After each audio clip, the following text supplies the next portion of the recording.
But we also have Mr. Hamm, Mr. Larry Hamm, who is here. All right. I tell him, great speaker. Mr. Hamm, come on into this conversation with Larry us. Hamm. Yes. Thank you very much. Thank you. Mayor Briggs, give Mayor Briggs a hand. Give another hand. First tonight, in Hotep, Brother Gary Bird. Give him a big hand. Everybody in the audience, say power to the people. Power to the people. And Mayor Bowser was right on time when he said that this situation is not going to turn around unless we turn it around. And the question that's before us, Salam Ismail, is what are we going to do after the program is over tonight? Are we going to just view this as another form of entertainment? Or are we going to go out and get involved with organizations that are fighting to stop the violence in our community? Everybody in this room should be part of an organization that's working for the uplift of our community.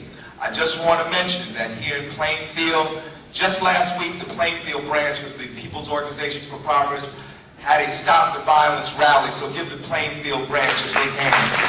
They've been having these rallies on a regular basis. And these rallies are important, not only with what POP is doing, but with all the groups. There are many groups in Plainfield that are working to stop the violence. It's important for no other reason to let people know that we do not accept this murder and violence and crime in our community. I just want to say, tomorrow night, in terms of where do we go from here, next steps, tomorrow night, the Plainfield branch of the People's Organization for Progress will be meeting at the Agape Worship Center, Mayor Briggs, right here in Plainfield. It's 922 East 7th Street. And that meeting is going to take place at 6:30 p.m. And they will be discussing the anti-violence movement and how to build it at that meeting. That's the Agape Worship Center, 922 East 7th Street in Plainfield, New Jersey at 6:30 p.m. And for those of you in Newark, the Newark branch of the People's Organization for Progress will be meeting to discuss the anti-violence efforts in that area on Thursday at 6:30 p.m. at the Abyssinian Baptist Church, 224 West Kenny Street. So those are two important meetings that are coming up. And I just want to say that if we are serious about stopping the drugs, the crime, and the violence in our community, we all have to be involved. All of us. It's a multi-dimensional, multifaceted question. But invariably, after we do what we have to do in our homes as parents and in our communities as residents, the question becomes, what is government policy? If people are really serious about stopping this outbreak of violence and homicide in our community, we must stop the illegal flow of guns and drugs into our communities. We must do more.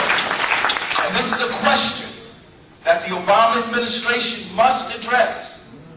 And you know, I am a big supporter of the president. Mayor Bowser, we took 7 buses down to the inauguration. But besides worrying about Afghanistan, the president got to worry about Plainfield and Newark and East Orange and Irvington. And he has to use his office as a pulpit to address our issues. We must do more in terms of drug interdiction at our borders.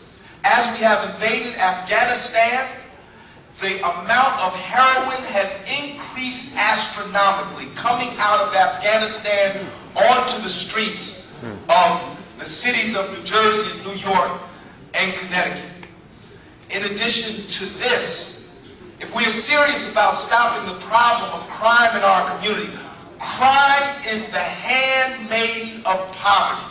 We bailed out the banks. We bailed out BP. Now it's time to bail out the people. We need a national jobs program, jobs at a living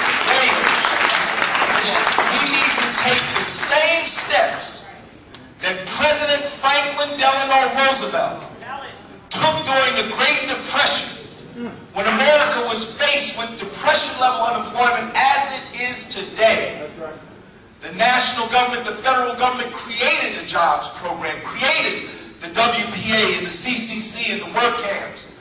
We need a national jobs program to put our young people to work.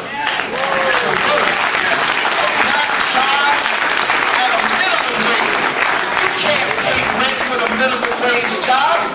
You need 3 or 4 minimum wage jobs just to pay your rent. We need jobs at union wages. And when we do these two things, when we stop the illegal flow of guns and drugs into our communities, the question must be asked, how come it's only in Black and Latino communities that we see the flow of guns and drugs? We don't see this. Not at these levels. Yes, in suburban communities they have drugs, but not at this level. They don't have homicide at the level. More young people are dying on the streets of America's urban centers than are dying on the battlefields of Afghanistan and Iraq in terms of U.S. Army. So this is a national crisis, and we must address it at the local level, but it must also be addressed at state and federal levels, brothers and sisters. We must stop our young people from filling up these jails. America has more people in its jails than China, Iraq, and Iran combined. 25% of the world's prisoners are in U.S. jails, and over half of them are Black and Latino, and we're only 10% of the national population. That is unacceptable.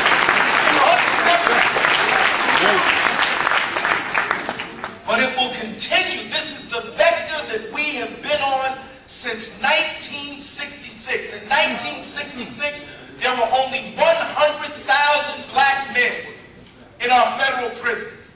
Today, there are over 1 million. And it will increase.